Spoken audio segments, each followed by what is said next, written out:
cheese. I pressed my nose against the handhole. It smelled crisp and mournful. There are 27 diaries in this box in total. The first I picked out was a pocketbook, quarter-bound, blue, with a red spine. Inside, a printer's advertisement read, "Denby Commercial Books," in a border made of moustache shapes, which made me think of signs swinging in a Midwestern breeze and Clint Eastwood clinking into town. On the facing page, the seller had stamped his details in purple ink. W. Cannings Limited, 23 to 25 Peckham High Street, London. The price was marked in the top left-hand corner, handwritten in pencil, 3 shillings 10 pence. Inside, the pages were crammed to the brim with handwriting.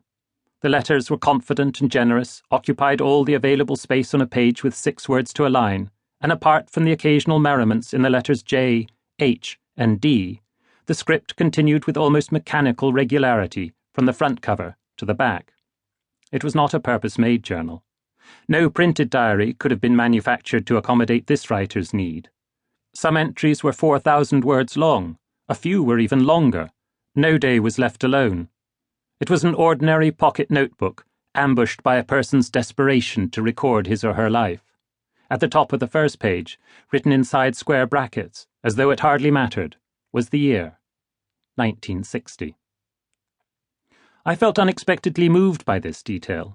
A tube I could look down seemed to puncture the blur of the last 50 years and pop out again, 50 miles away in South London, beside the diarist as he walked up Peckham High Street.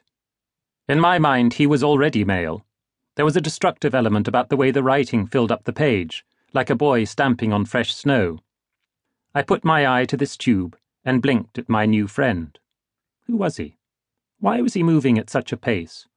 Was there something about him that already said, "You will end up in a skip"? I saw Cannings the stationer's as a low-ceilinged room, the brass bell above the door shaking off the noise of the traffic outside as my man entered. I imagined a flight of steps in the centre of the shop leading to the basement store, and a stout assistant gloomily wrapping up a parcel beside the cash register. I had not read a word of these books, yet already the diarist was clear in my mind. His height, the colour of his fedora hat, his energetic walking pace, the fact that his brown shoes were not brogues. I hate brogues.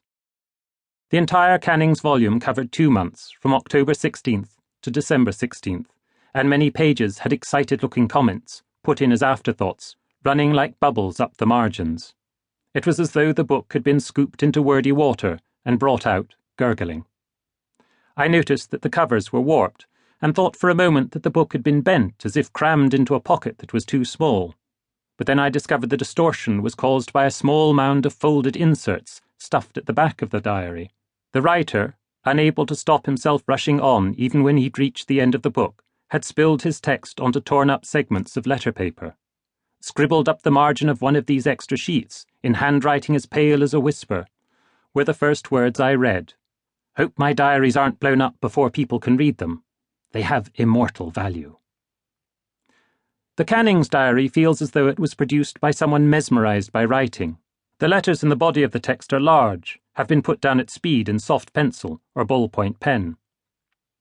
The next book I picked out was a cheap, thin, black notebook covered in washable Rexine. Here the handwriting was smaller and in blue fountain pen, and from a year later. I must continue with this starving life. The long, slogging hours with only a sandwich for lunch. The work must so fill and dominate my soul. He is working on one project in particular, the greatest of his life. But, as with all the things that matter to him profoundly, such as his name, his sex, his address, his physical appearance, he doesn't say what this project is. It is simply it. He doesn't describe it, even vaguely, either because that would be dangerous, because he is a spy or a bomb maker, or because it is so obvious to him, so much a part of him, that it must be on a par with his existence. I cling to life very desperately, feel I could do great things, very afraid of physical disaster, nothing could be worse, could not bear to die before I had given of my gifts to the community, have already worked and suffered so to bring my gifts towards fruition.